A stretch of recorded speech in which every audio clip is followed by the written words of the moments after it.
In November 1895, when the morning fog had not yet settled on the cobblestones of Fifth Avenue, 18-year-old Consuelo Vanderbilt stood before the mirror in an ivory satin dress. The lace corset squeezed her chest so tightly that every breath felt like theft. Behind closed doors, the New York elite were already stirring. Bankers, newspaper magnates, descendants of the old Astor families. They had come not to a wedding, but to an auction. Lot number 1, the only daughter of the railroad king, clad in $2 million of dowry. The buyer, the 9th Duke of Marlborough, a London dandy with a practiced grin and empty treasury ledgers. Consuelo trembled not with joy. Directly under the silk, a red mark throbbed from the whip, a gift from her mother, the infallible Alva Vanderbilt. At rehearsal last evening, Consuelo dared to say that the veil was too heavy. "I think," hissed her mother, "and you do as you're told." A blow, and the lesson was learned. Now, a few steps from the altar, the girl remembered a completely different day. Manhattan, Riverside Park, the scent of lilacs and the crunch of bicycle tires. Then, hiding from the governesses, tall Winthrop Rutherford handed her a red rose and whispered, "We'll run away as soon as you return from Europe." Consuelo's heart blossomed, but at the next dawn she was sailing to Paris under her mother's gaze, and Winthrop's letters perished in the fireplace, thrown there by the same hand that held the whip. 5 months of waiting, 5 months of silence, and now a new suitor, titled, impoverished, with calculation in his green eyes. The Duke of Marlborough needed not a marriage, but a financial operation, dowry in exchange for the family palace of Blenheim, sagging with cracks like an old mask. Alva Vanderbilt rejoiced. At last her clan would break into high European society, which had so long called the Vanderbilts upstarts. Consuelo was silent. She was silent when her mother locked her in the bedroom with a key. Silent when Alva's feigned heart attack forced her to break off the engagement with Winthrop. Silent while the footman at night sewed lead belts into her dress so that her posture would appear worthy of a duchess. But now, under the organ's chord and the rustle of thousands of invitations, the first timid no was born in Consuelo's chest. 3 words spoken in a whisper could have destroyed the deal of the century, but the whisper was hindered by corsets, steel stays, and the chains of maternal will, and Consuelo walked to the altar. Witnesses noted the bride's eyes were red and her eyelids swollen. Newspapers will explain this by emotion, but we know, in that moment, the last shard of freedom in the 19-year-old girl died, only to resurrect years later with a loud scandal, court cases, and a love that had been taken but never conquered. This is the story of how the glitter of New York and the gilt of British crests turned into an iron cage. The story of mother trainers, spendthrift husbands, and a girl who learned to hide her pain behind the perfect back of a corset. But most importantly, it is the story of the price the heart pays when gold becomes shackles. Ready to find out how the million-dollar Duchess turned her own nightmare into a triumph? Then fasten your seatbelt. We begin. From the outside, the Vanderbilt mansion resembled a Venetian palace crowned with marble cornices, each balustrade shouting wealth. Inside reigned the silence of military drill, the special icy kind created by one person alone, Alva. Her slender heels clicked on the mosaic floor like a metronome, setting the rhythm for every household breath. The governesses froze, the maids averted their eyes, the footmen bowed their heads, and only 7-year-old Consuelo tried to guess at which second the click would turn into a strike. The first strike was forever seared into memory. The girl had chosen the wrong dress, a blue one instead of cream. "I think," Alva pronounced, "you obey." The riding crop, normally meant for equestrian use, lashed the child's shoulders. Tears were forbidden. If Consuelo cried, her mother ordered the governess to leave her standing facing the wall for as many minutes as her tantrum lasted. Later, metal splints appeared. A graceful back had to be perfectly straight. Otherwise, in Alva's opinion, her daughter would never marry a worthy husband. Each evening, the maid tightened the tiny corset armor, 2 steel rods alongside the spine, straps over the shoulders, belts beneath the ribs. Consuelo fell asleep half-sitting. Her lungs could not fully expand under that armor. In the morning, she woke with purple stripes on her skin and smiled. Bruises must never show up at breakfast. Alva repeated it like a spell. "We are Vanderbilts, but we must become Astors." The oldest New York family considered new money upstarts. Thus, Consuelo's childhood was reduced to a project of crafting the perfect chess piece, one that could be moved toward a noble title. By age 10, she already knew 3 languages, held herself like an almond branch, and yielded her mother a spot on the stairs with millimeter precision. But Alva demanded more. Every word her daughter spoke was subjected to scrutiny. "Speak slowly," she whispered at receptions. "Your voice must be worth as much as your jewels." Occasionally, her father, William Kissam Vanderbilt, visited the mansion, a benevolent giant scented with tobacco and sea salt. To him, Consuelo was a little sailboat. He told stories about his travels, slipped sweets under the table, but the moment Alva entered, conversation halted. William would grin sheepishly, like a schoolboy caught in mischief. He ruled America's railroads, but at home his wife's iron rules prevailed. At 14, Consuelo first grasped the difference between luxury and freedom. Her mother took her to Europe to show her off to prospective suitors. In Paris, perfumes mingled with the scent of politics. In London, titles clinked like spoons against porcelain. The girl sparkled, or rather was made to sparkle. But at night, after removing her corset in her hotel room, she'd touch her collarbones and dream of becoming invisible. There at one of the dinners, Alva uttered for the first time, "The Duke of Marlborough." The phrase sounded like a verdict. "With this man, you will save our family from being called new." Then Consuelo did not yet know the price she would pay.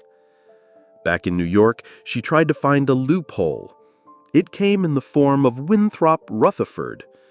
Tall, fair-hired, with a mole at his left temple, and the remarkable habit of listening, not judging. He gave her a red rose and whispered, "When I'm near, breathe deeply." Consuelo laughed for the first time without fearing punishment. But the loophole proved a serpent. Alva detected the suitor faster than a music critic catches a false note, and she launched her operation to eliminate him. First, the letters vanished. Then the girl found herself locked in her room under the pretext of a cold. Finally, a voyage to Europe, longer than before, richer in receptions, tighter corsets. As the ship cast off from New York, Winthrop stood on the pier shouting, "I will find you!" Alva stood on deck a little aside, half smiling as the masts hid the young man behind a hazy gray. Inside, something in Consuelo groaned and clenched. On the outside, she remained composed. In that house, emotions were a luxury more precious than diamonds. Even then, the future seemed a funeral march set to organ music. But Consuelo did not yet know the full extent of her mother's ingenuity. The air smelled of smoke from burned letters, scorched silk, and an approaching storm called a marriage of convenience. In the next part, how the perfect chess piece was sold for a title and what price was paid to save Blenheim Palace. February 1895. New York was iced over, but inside the Vanderbilt mansion, a fever burned, fed by candles, gossip, and maternal frenzy. In the ballroom, Alva hosted a party for the season's most promising guest, the 9th Duke of Marlborough. His light hair was meticulously smoothed, his smile rehearsed before the Savoy mirror, but behind the varnished exterior lay an abyss of debt. Blenheim Palace cracked at the seams like a stage set after a storm. The Duke played his part expertly. He called Consuelo the Pearl of the New World, bowed so low you feared his forehead would touch the floor. Yet in his coat pocket lay a list of London creditors. Alva, watching from behind a column, calculated $3 million of dowry, and her family name would enter the oldest aristocratic almanacs. Consuelo remained silent. The next morning, her gown was replaced with traveling attire. Her mother announced the Duke had been invited to spend several weeks at the Long Island estate. Those several weeks stretched into an eternity. Sled rides, newspaper photo shoots, side-by-side seats at concerts. Every frame proof of idol. But one day, while the Duke studied the ceiling stucco, Consuelo slipped into the telephone room. Trembling, she dialed Winthrop Rutherford. "Run to me." He arrived like a spring gale, asked for 5 minutes alone. They danced a single waltz, and the young man said, "Love me, and we will run away." This whisper unleashed an avalanche. Alva, seeing the embrace, exploded. At night, she summoned her daughter to the bedchamber. The room resembled a theatrical stage, heavy draperies, a ship bed, the faint smell of ammonia. "You will destroy everything," the words lashed out. Consuelo lifted her head for the first time. "I will marry Winthrop." The response was a theatrical faint. Alva collapsed onto the pillows. They summoned a doctor, who quietly whispered to the girl, "Your mother's heart is weak." In the morning, through a trusted intermediary, Alva conveyed, "If you do not renounce Rutherford, I will die." The threat took effect, like the thorn of a hairpin driven under the skin. Consuelo wrote 3 lines to Winthrop, "Forgive me, I cannot." He left the city without farewells. Then came the newspaper headline, "Marlborough and Vanderbilt, the forthcoming union of old and new worlds." The Duke considered the wedding rehearsal a vulgar American extravagance and did not appear. Yet he arrived on time for the dowry agreement, weighed every comma, and calculated the sum, $3 million in cash, securities, and annual annuity. At the sight of the numbers, his eyes sparkled faster than the diamonds of the bride's tiara. November 6, 1895. St. Thomas's Church, adorned with chrysanthemums and guarded against the crowd of reporters. Consuelo's train extended 6 meters. Tears, whether from the tight corset or the funeral of a dream, glittered so clearly that guests whispered, "Poor dear has caught a cold." Her father led his daughter to the altar and immediately departed. The place beside Alva was not meant for a man who dared to divorce. Under the hum of the organ, the girl noticed, the Duke stood like a statue of the accounting department, dull and impenetrable. When the priest pronounced, "Do you take?" her voice trembled, but did not break. In that moment, Consuelo died as a daughter and was reborn as a unit of calculation. A honeymoon should smell of lilacs and champagne.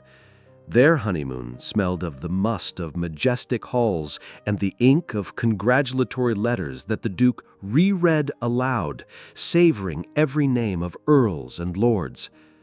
Later, on the train to the English Channel, he set aside a telegram and, without looking at the girl, said, "I am honest. I married for Blenheim. I love another. But what I require of you is an heir." The words cut like shards of ice. Consuelo looked out the window. Winter storms raged there, like her thoughts. She felt an emptiness more terrifying than pain, the emptiness of a person deprived even of the right to suffer. And a week later, as the carriage rolled toward the gates of Blenheim Palace, she saw. The marble was flaking, the carpets eaten by moths, the precious dinner services sold. The new title proved an antique without contents, and its holder a merciless steward of her destiny. But where there is despair, there is a spark. On the first evening, smoothing out her crumpled dresses in the wardrobe, Consuelo whispered to herself, "You are an investment, but you are alive. Keep breathing, and one day you will buy yourself back." Ahead lay the birth of an heir and spare, intrigues beneath gilded ceilings, 10 years of marital enmity, and a scandalous divorce that would overturn London society. Blenheim Palace towers over Oxfordshire like a vast stone jewelry box. Far on the horizon lies a band of leaden sky. Below it, stately lakes, Vanbraye's bridges, and well-tended lindens. Yet when, in December 1895, the new Duchess crossed the threshold of the main vestibule, the first thing to greet her was not beauty, but the smell of dampness and centuries-old dust. The grand staircase, once trodden by Marlborough's captains, was now pitted with tiny craters, marble crumbling like biscuits. Niches stood empty where antiques had been sold off. The fireplace was faced, but the wood had run out, economizing. Consuelo smiled at the 20-odd servants, half of whom were receiving wages for the first time in months. She understood. Here, her dowry was a lifeline. The Duke soothed her pride with figures. "Thanks to you, we will restore the picture gallery." And she answered in her mind, "Thanks to me, you bought yourself a ruined prestige." The first wedding night was not spent in the bedchamber, but at the writing desk. The gentleman unfolded the family genealogical tree. "Learn this by heart. Heir before the Duchess of Portland, and your disgrace will last for centuries." The girl sat at attention. Her husband's steel gaze replaced her steel splints. Spring brought a new must, an heir. Consuelo glanced at portraits of past duchesses, just as young, just as fragile. Their fates dissolved into the 2-digit birth and death dates hidden in gilt frames. She vowed not to become another shadow. On April 7th, 1897, the palace rang with an infant's cry. John Albert Edward whispered as "Sonny" to all the Marquis of Blenheim. Newspapers rejoiced. American dollar begets English lord. That same day, outside the nursery door, the Duke murmured, "The task is done," and departed for London on business. For the first time, Consuelo was left alone, without mother or the shackles of etiquette. Solitude turned into audacity. She flung the windows of her apartments wide open, letting in the scent of wet grass. Cradling her infant, she walked the gallery, determined that Blenheim would become a home even if its master remained a guest. She summoned architects to repair the roof and replace the sold-off mirrors. The maids whispered that the new Duchess delighted in moving the furniture herself. But restorations cannot mend broken marriages. In London, His Grace Charles sought amusements at White's and Brooks, and in the company of the fragile American Gladys Deacon. Gladys knew how to flick a fan and feign carelessness like champagne in a glass. By summer 1900, Gladys had installed herself at Blenheim as a guest, and by the next season it was clear she was not merely visiting, but replacing. Consuelo smiled outwardly. Within, another romance smoldered. Correspondence with her former dream. Winthrop returned to the pages of her life, letters and secret meetings in London under the pretext of shopping. In August 1898, the Duchess gave birth again to Lord Ivor. The palace staff's joke, the heir and the spare. Only the nurse noticed that the younger son bore a startling resemblance to the fair-haired American. Rumors spread faster than the roofs were restored. The Duke wished to avoid scandal. He loved his reflection in the mirror of aristocracy. Consuelo, by contrast, dreamed evermore of fire. Let the newspapers blaze, if only to melt the icy cage. In 1901, she staged her first open revolt. She enrolled as a patron at the local village school and visited peasant children in a simple wool coat. Aristocratic ladies hissed, "Unworthy of a duchess," to which Consuelo retorted, "Unworthy to remain merely a price tag." Meanwhile, Gladys Deacon settled in for good. Once Consuelo entered the library to find her rival in the chair where her husband liked to read financial reports. Gladys looked up. "If we had been born in another century, they'd have burned us, you for boldness, me for theft." The two women regarded each other without hatred. Both were victims of the same title. By 1905, mutual infidelities were no secret. Consuelo told her husband, "I am leaving." He shrugged, "Divorce is a disgrace. Living apart is sensible." Thus the Duchess returned to New York to her ailing suffragist mother, discovering that Alva, after all the tragedies, defended women's rights with the same fury that had once forged her daughter's chains. Symbolically, it was Alva who, repentant, would testify in the forthcoming divorce proceedings. But freedom still lay behind 14 more years of unwritten rules, public smiles, and closed doors. All that time, Consuelo kept up a correspondence with Jacques Balsan, the French aviation ace, who loved her both before and after titles. In the next part, how the penny dreadful Duchess turned separation into a grand judicial spectacle, and then into a new life built not on dowry, but on mutual respect. London, spring 1919. Champagne flows anew in the clubs. The war is over, and the world greedily tastes forgotten luxury. But in lawyers' chambers, another drink hisses: scandal. The Duke and Duchess of Marlborough have officially filed for divorce. For the British aristocracy, this is nearly sacrilege. Titles are severed less often than the stone vaults of cathedrals. Charles counted on a quiet settlement. Consuelo chose a different path. If the cage must break, let it shatter loudly. She agreed to testify and summoned her mother. Into the London High Court walked the not young but still formidable Alva Vanderbilt, the same woman who 25 years ago wielded the riding crop. Now she raised her hand and swore to tell the truth. Alva's voice rang firmer than the court's seal. "I forced my daughter into marriage. I threatened her with my health. The marriage was entered into under duress." The hall explodes in whispers. Newspapers fly out of reporters' pockets. The judge clarifies, "Do you realize the seriousness of this confession?" "I do," she replies, and for the first time in many years, Consuelo sees remorse in her mother's eyes. The Duke turns pale. His lawyers try to shift the blame. The Duchess's morals are questionable. She had affairs. But Consuelo is ready.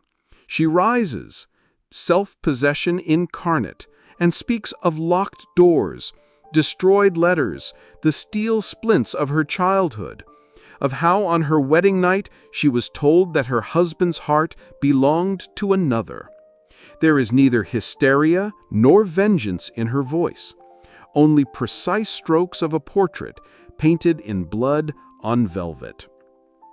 The press savors the details.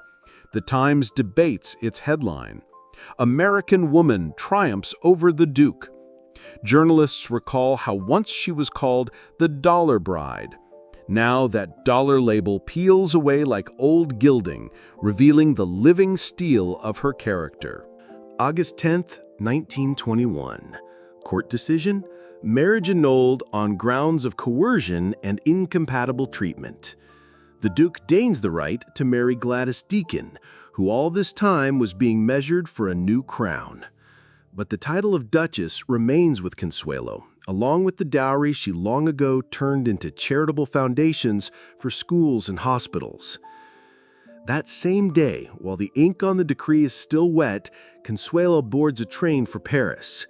There, in the little church of Saint-Honoré-d'Aile, awaits the man who wrote her letters from the fronts of the Great War, Jacques Balsan, a flying ace, inventor of aeronautical suits, a man ready to love without conditions.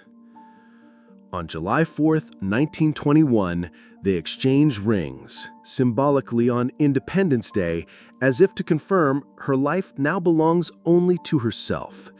The wedding is intimate: a few friends, a bouquet of field daisies, laughter instead of etiquette. Parisian reporters still snap up the story. Duchess marries again, this time for love. The headline reads like a happy ending, but for Consuelo, it is more a beginning. She and Jacques settle at the Boulogne-les-Marins estate near Biarritz, where the sea smells of freedom and the seaplane runway stretches to the very horizon. A new duchess without a palace, her friends joke. Consuelo replies, a palace is where you can breathe easily. She sells part of her jewelry sets, buys books for the village library with the proceeds, and opens a clinic and a sewing school for young war refugee girls. Letters from her sons arrive regularly. John, a diplomat; Ivor, a war correspondent. They love their mother's candor. You taught us that a title is not a privilege, but an obligation to be of service. In 1931, Consuelo publishes her memoir, Steps in the Palace. The book becomes a bestseller on both sides of the Atlantic. In the foreword, she thanks Alva for lessons in resilience and, publicly for the first time, Winthrop Rutherford for the first rose that helped her see life without blinkers. By then, Winthrop was long married, but he sends a telegram: proud of your courage, your rose is still red. 1945. The world celebrates victory over the war once more. At a ball in New York with aviation veterans, young women whisper, "That silver-haired lady in the silver dress?